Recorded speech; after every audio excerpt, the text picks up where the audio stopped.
طلابنا طالباتنا السلام عليكم ورحمة الله. درسنا لهذا اليوم راح نحل الأسئلة الوزارية الخاصة بالوحدة الخامسة اللي هي من سنة 2014 لحد سنة 2019 اللي شاملة بالقواعد مال الوحدة الخامسة. فخليكم وياي راح ننتقل للسبورة الذكية. أعزائي الطلبة انتقلنا وياكم من السبورة الذكية، ومثل ما تشوفون هاي الأسئلة الوزارية السابقة الخاصة بقواعد الوحدة الخامسة.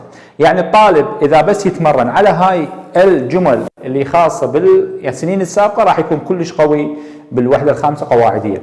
إذا تشوفون طلاب هنا باللون الأحمر مثلا هاي الجملة جت بالتمهيدي 2014، هاي بالتمهيدي الدور الثاني 2014، هاي وهكذا. يعني هاي 2014 2015 إلى آخره 16 راح نشوف 17. نون يعني نازحين، تاء تمهيدي، خاء يعني خارج العراق، وهكذا.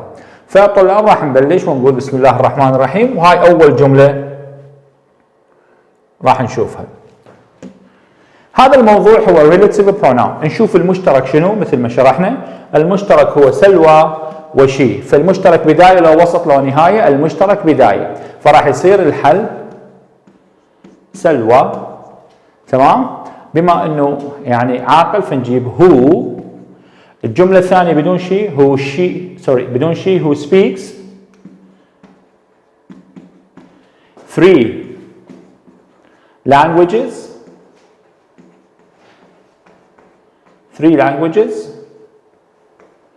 اوكي. الجملة الأولى بدون سلوى wants تكملة الجملة يعني to be an interpreter. هاي الجملة الأولى. النقطة الثانية نمبر 2 عندنا after تربط لنا بين الماضي التام والماضي البسيط. بما انه هنا ماضي بسيط فهنا تصير had spoken. نروح الى نمبر 3 she has been talking on the phone since the 4. بما انه عندنا the last وعندنا 20 minutes فالجواب هو 4. نمبر 4 the story won the first prize. It pleased many readers. combine يعني اربط with a relatively close. الشيء المشترك هنا شنو؟ the story و it. فهنا the story و it يعني هنا شنو؟ لغير العاقل. فبداية يعني القاعدة مال المشترك في بداية الجملة الأولى. فراح ننزل طلاب the story. طبعا هنا نجيب ذات باعتبار معرفة. واكرر طلاب اذا ما قال لنا ات كوما ما يحتاج نحط فوارز او ما نحط. بما انه هنا معرفه هي اوتوماتيكيا ما نحط فوارز. ذات بدون الات ذات pleased التي اعجبت many writers. شبيها هاي ما تنزل won تكملة الجملة. تمام. نمبر 5 they have been talking since لو 4. بما أن عندنا كلمة clock فsince. هنا complete with the correct form of a present perfect. بما أن عندنا يت وهو يريدها بالمضارع التام وعندنا استفهامية فتصير have you booked هنا يحجز. ألم تحجز فندق لحد الآن؟ تمام. نروح نمبر 7 الشيء المشترك هو my uncle Ali. وهنا هي يعني البداية أو المشترك يأتي في بداية الجملة الأولى فهاي تنزل my uncle Ali. ضمير وصل شنجيب هو. الجملة الثانية بدون الهي who is 80. الجملة الأولى بدون my uncle Ali still تكملة الجملة. نمبر 8 Babylon city which law where. بما أنه قلت لكم عنده وجود مكان وعنده وجود فاعل فالجواب هو where. تشيكوا لحد هنا طلاب ونروح وياكم إلى النقطة التاسعة نمبر 9.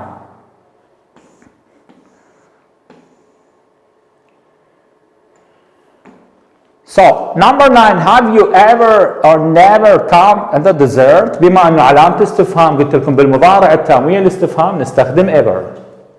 Number 10 his car has broken down he bought it last month. هنا بادي لك الحل. طبعا اربط لي هاي الجمل بالريلاتيف كلوز. بادي لك الحل انه الشيء المشترك his car و it يعني المشترك بداية الجملة الأولى.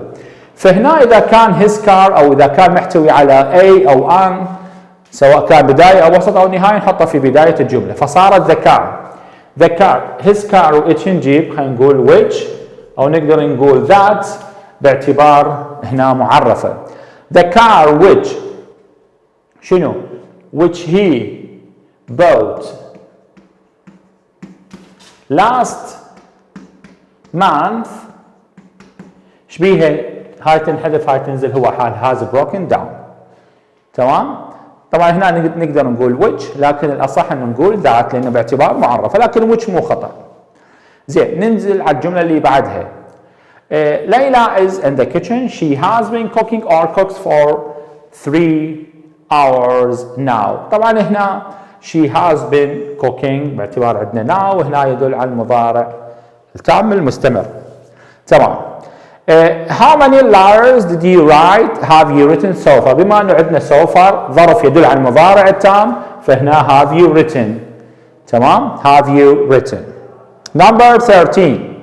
A thief got into their house. أكرر. A thief got into their house because they haven't locked or hadn't locked the door properly. بما انه هنا عندنا because وهنا عندنا ماضي بسيط، فالجواب هنا hadn't locked. Number 14. Fatma space photo was in the newspaper yesterday is very talented girl. بما انه فاطمة وصورتها، يعني هاي إلها ربط بهاي، فتجيب whose. فاطمة عاقل، صورتها غير عاقل، بس واحد إلها ربط بالآخر، فتصير فاطمة التي صورتها في الجريدة البارحة هي بنت موهوبة. هنا عندنا في حالة النفي، في حالة النفي شنو؟ تم السحب. في حالة النفي وعندنا يت هو ظرف يدل على المضارع التام، فهنا يصير haven't التصريف مع packed AD. تمام؟ اوكي. نمبر 16 ايش عندنا طلاب؟ هنا عندنا ever وهو ظرف يدل على المضارع التام، وهو قايل لك present perfect simple، فهنا ايش راح تصير؟ have you التصريف مال have you ever، طبعا have you ever تصريف مال slept. have you ever slept. تمام؟ نشيك لحد هنا طلاب.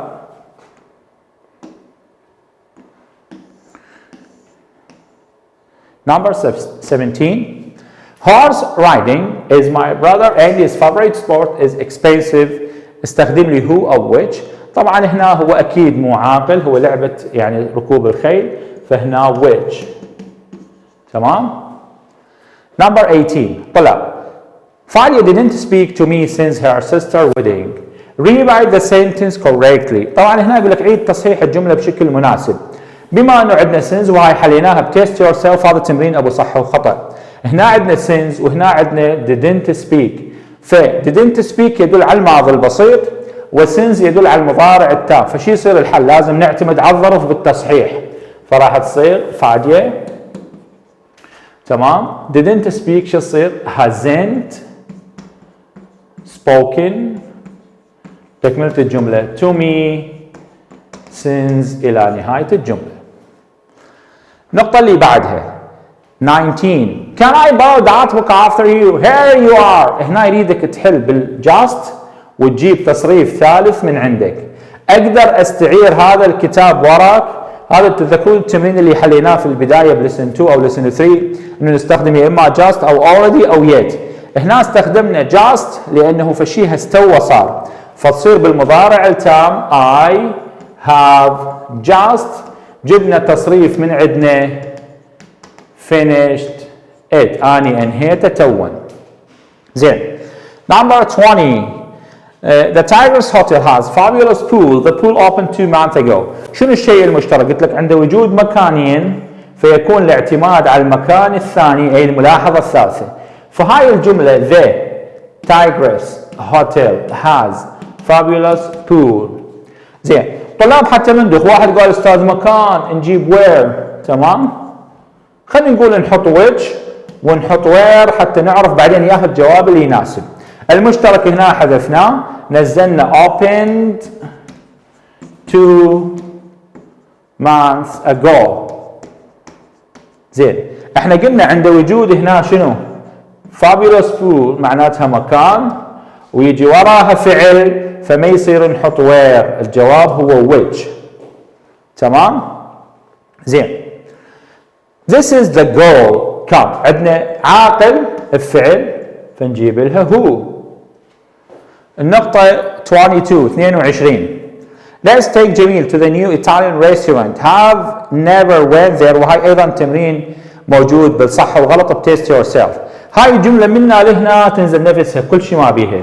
الخطأ هنا نعتمد هنا ماضي بسيط وهنا مضارع تام، نعتمد على الظرف فتصير he has never. الوينت التصريف الثالث مالتها gone، لكن هنا لازم نجيب been there وهاي حليناها. قلت لكم ليش been؟ لأنه معنى الجملة هو مراحل ذاك المكان أصلا، فما يصير نجيب gone، لازم نغيرها been. ننتقل إلى الجملة اللي بعدها اللي هي 23.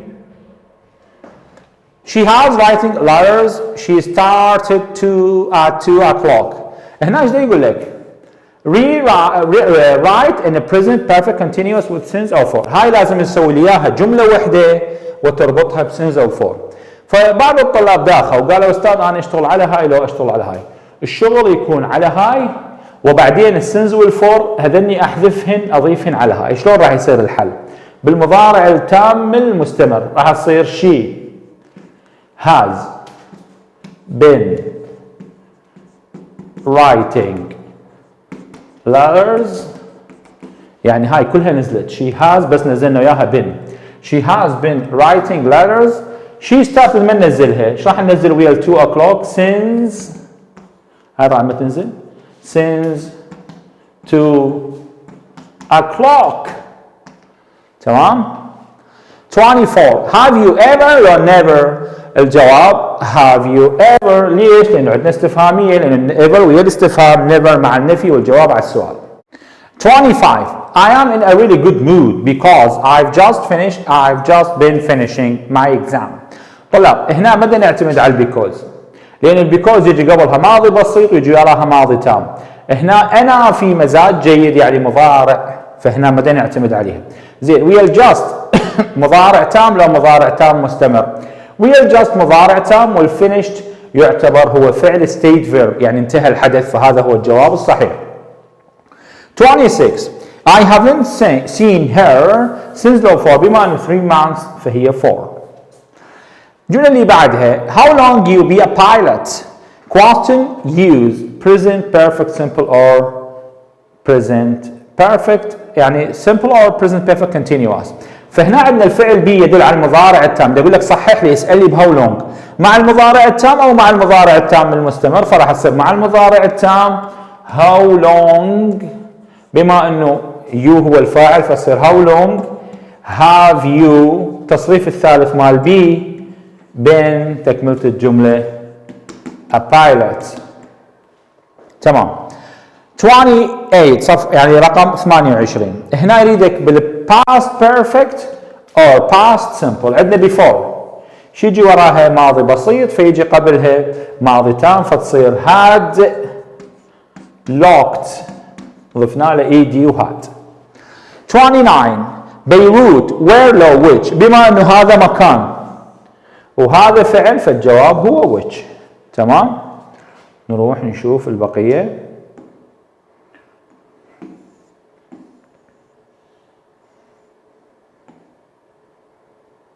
تمام. سكوربيان هول write true sentence with never about you. يريد يعني تكتب جملة حقيقية عنك باستخدام الظرف never، فراح تقول I have never. التصريف الثالث مال hold هو held يعني يصير بالإي held.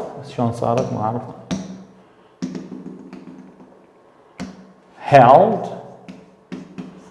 سكوربيانز نفسها طبعا سكوربيانز ما اعرف ليش ما بدي يكتب، خلي اكتبها جوا سكوربيانز or سكوربيان. تمام. اني مشى من قبل عقرب. هنا نجي على الشيء المشترك. بشير is going to buy a car very soon. He passed his driving test last week. Use the correct relative pronoun to make one sentence. يعني لازم نشوف المشترك بداية لو وسط لو نهاية. طبعا المشترك هو بشير وهي. في الملاحظة الأولى الاسم المشترك الأول بشير، ضمير وصل مناسب هو. الجملة الثانية بدون الهي past تكملة الجملة للنهاية لحد last week. وراها ما عدا بشير تنزل الجملة الأولى is going تكملة الجملة. زين. 32 he has had that motorbike. بما انه 3 years في الجواب 4.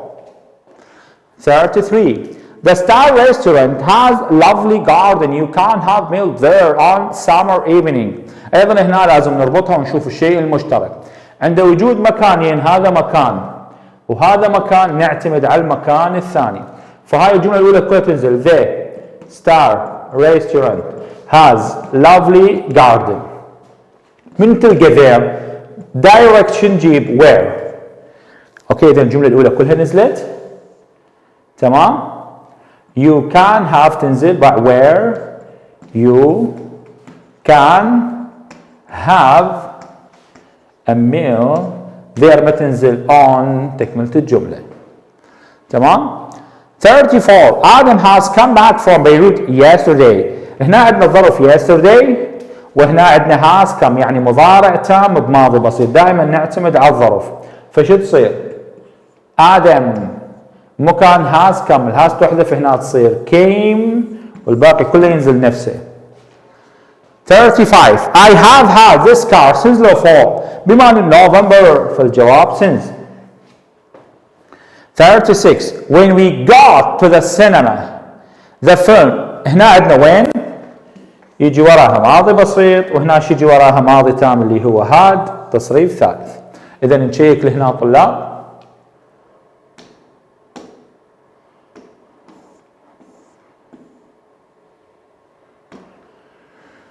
I always go to the garage for repair. It was closed today. الشيء المشترك that garage وشنو هنا عندنا it. تمام. فالمشترك هو وسط.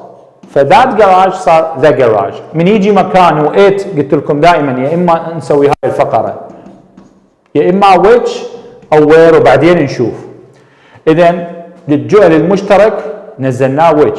بعدين الجملة الأولى بدون المشترك يعني I always go to for repairs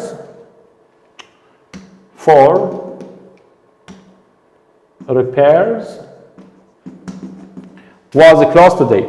فهنا the garage هو مكان وهنا اجانا I. فالجواب الصحيح ما يصير نقول which. الجواب هو where. فصارت the garage where I always go to for repair was closed today. تمام. صيغة السؤال يعني اربط بالrelative clause. 38 you have a friend who is learning Japanese. اريد نسأل how long. هنا اعتمدنا على learn يعتبر مضارع تام مستمر. with the question using the word in practice. استخدم الكلمات بين القوسين. فlearn يدل على استمرارية فراح نقول مع المضارع التام المستمر طبعا how long have you been learning Japanese علامة استفهام. هنا عندنا على ظروف المضارع التام يقول لك استخدم لي already. هنا محدد لك if you see Khalid you can ask him about tonight he can come. هنا I بالمضارع التام ياخذ have. الظرف هو منطيك اياه already. شو تجيب الفعل هنا هو منطيك اياه نسوي تصريف ثالث asked him انه انا سألته مسبقا. زين.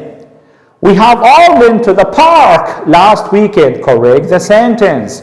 طلع هنا عندنا have been وعندنا الظرف last weekend. دائما نعتمد على الظرف فلازم اسويها ماضي بسيط. فنزلنا الفاعل we الهاف نحذفها we all. الماضي مال be هو المفروض يا اما was او were. فخلينا ننزل were بعدين انا احذف. يعني هذا ترى مو صحيح were.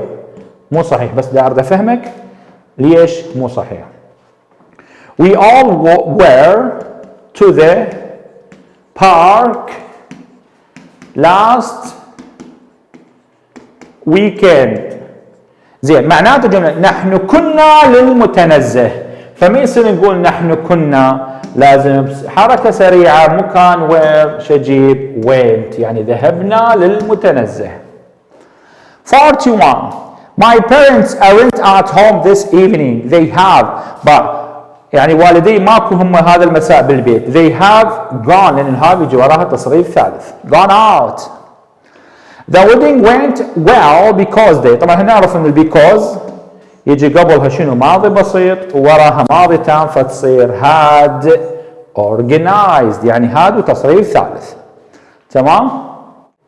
43 What time have they gone to bed last night؟ إذا هذا أيضا موجود تمرين test yourself بالنهاية اللي هو صح وخطأ. هنا عندنا last night وهنا عندنا have gone، فهنا نسويها استفهامية بالماضي البسيط. احنا نعرف راح اكتبها هنا وامسحها. الاستفهامية WH question did subject مجرد تكملة علامة استفهام. فال WH question من هي what time. تمام؟ نزلنا did بمكان الهاف did. الفاعل من هو they. تمام؟ مجرد المكان gone go، تكملة الجملة علامة استفهام. تمام طلاب؟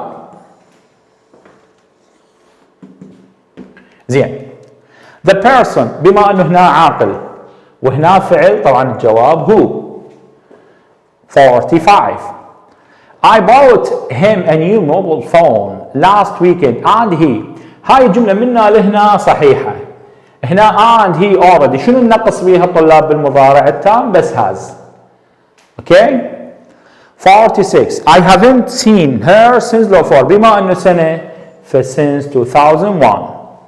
47 I'm sorry I'm late بما ان طبعا هنا wait، هنا present perfect simple or present perfect continuous، بما انه هذا دال على المستمر فراح تصير how long have you been waiting،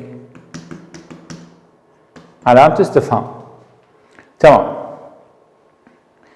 My grandmother still remember her childhood. She is 90 years old. هنا relative clause. شنو الشيء المشترك؟ My grandmother وعندنا she، فالمشترك في البداية فننزل my grandmother. شو اجيب لها؟ who، هاي ما تنزل. who is 90 years old. شبيها؟ هاي تنحذف. still تكملة الجملة remember her childhood. هنا بدنا نحل عندنا have وكم مضارع تام ويسترداي ماضي بسيط، فنفس الطريقة اللي حليتها قبل شوية على هاي الجملة. الأداة what time يعني نحل بالماضي البسيط. what time الهاف شو تصير؟ did، الفاعل من هو you، المجرد مال كم هو نفسه تصريف ثالث ونفسه مجرد فتصير كم، تكملة الجملة علامة استفهام. 50 I haven't seen him for كلمة ages يعني for ages.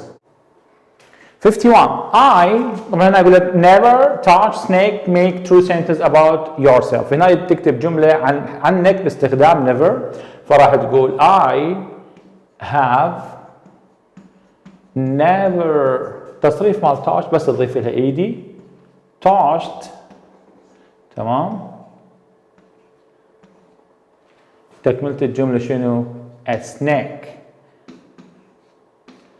اوكي. خاف هاي شوية من بينه، راح اكتبها هنا ed تصريفها. اوكي. 52 I've never tried Chinese food. State if the sentence is right or wrong and the correct if wrong and correct if wrong. يعني يقول لك تخيل انه هاي الجملة صحيحة لو غلط وصححها اذا كانت خطأ، فراح تقول I have بس تحط I have never تكملة الجملة لأنه هي نقص بها have. تمام. he is writer، هنا اكو ار نقص، he is writer، he write for 20 years. use a present perfect simple or present perfect continuous. طبعا هنا الجواب هو he is writer، he بالمضارع التام المستمر he has been writing for 20 years. تمام؟ has been writing، إذا هنا دال على الاستمرارية he has been writing. زين، دي يعني استمرارية. 54 I've been woken up really late this morning and I was late for school. هنا أقول لك صحح لي الجملة. إذا تذكرون من حليناها هنا عندنا was، هنا عندنا have woken up. فاعتمادا على انه was ومعنى الجملة انه سلسلة من الأحداث، انه أنا قعدت متأخر ورحت للمدرسة متأخر، فهاي الهاف تنحذف فتصير I woke up والتكملة مال الجملة كلها I woke up. 55 الشيء المشترك my uncle Albert، هذا المشترك ويا من ويا الهي، فبداية المشترك في بداية الجملة الأولى، فايش راح تصير my uncle Albert. تمام.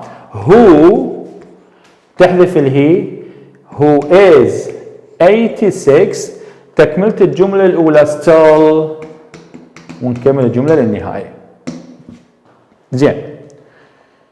صباح has ever or never، بما انه هنا نقطة يعني نفي فالجواب هو never traveled outside of Iraq. لو استفهامية كان اختارينا ever. 57 the teacher hasn't now the class is low for، كلمة a long time تاخذ for.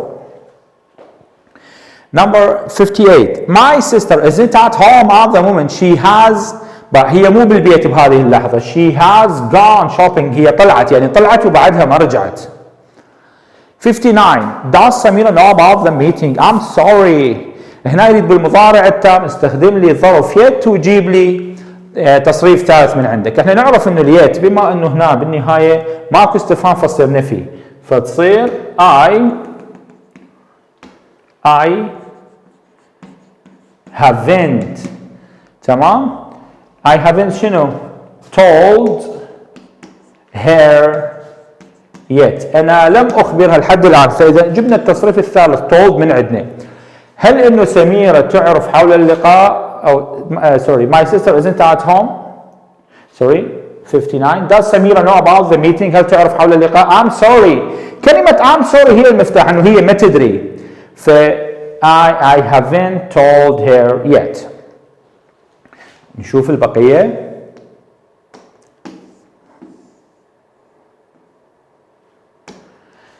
Have you ever did you ever، بما انه هنا طلاب عندنا spent فما يصير نشتغل بالدid لانه ويا الدid مجرد، وعندنا ever وعندنا have فهذا مضارع تام ويا التصريف الثالث.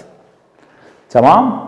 61 lock somebody، هنا يريد تحط يعني تحل اياها للجمله put the verb in practice in the correct tense. هنا الفعل drop طبعا بالpresent perfect وهي موجوده يعني الجمله نصا في تمارين الكتاب. فلوك somebody has التصريف الثالث مال drop هو dropped، نضاعف البي ونضيف ed. طيب هو يعني يعطيك اياها اكو تكمله المفروض correct is a present perfect or a present perfect continuous. 62 I didn't go or haven't been، ما طول عندنا يت فhaven't been. تمام. مضارع تام. 63 you look nice did you change. وهذا التمرين او هاي الجمله موجوده بتمرين بتست يور سيلف، هذا ابو صح وخطا. الحل الصحيح انه did تصير have you change. اذا تتذكرون هذا التمرين ما نحول يا اما من ماضي بسيط او الى مضارع تام، فهنا الديد هو يعني هاي بالكتاب بكتاب النشاط منطيك هاي الجمله صح، بس هنا فارها يعني مغير لك بيها، فالديد صارت have والchange صارت changed. تمام. 64 I spoke to the lady on the phone she told me to call back later. هنا الشيء المشترك lady وشي فصارت the lady، المشترك هو بما انه هنا وسط فاجيب الجمله الاولى ما عدا المشترك هو I spoke to on the phone تكملة الجملة told me هو حاله. 65 have you ever or never بما انه علامة استفهام فهنا ever. تمام. she has been talking on the phone for lessons بما انه عندنا 20 minutes وهاي معيودة the last فهي for. 67 you arrive late for your appointment you ask ايضا هاي معيودة wait دال على المستمر اريدك تسأل بال present perfect or present perfect continuous فالجواب how long have you been waiting صار لك ايش قد تنتظر. واخر جمله have you ever or never طبعا بما انه علامه استفهام فهنا راح نشوف انه الجواب ever وهاي جتي بال 2019 الدور الاول. اذا طلاب بانتهاء هاي الجمل الاسئله الخاصه بالاسئله الوزاريه السنين السابقه ننهي حلقتنا ان شاء الله. التقي بكم الحلقه الجايه احل لكم جمل من عندي انا مسوي لك اياها ماخذها من الكتاب ومسوي لك اياها من ضمن كلمات تنزل في فراغ دا اقويك بالاسقاطات. السلام عليكم ورحمه الله.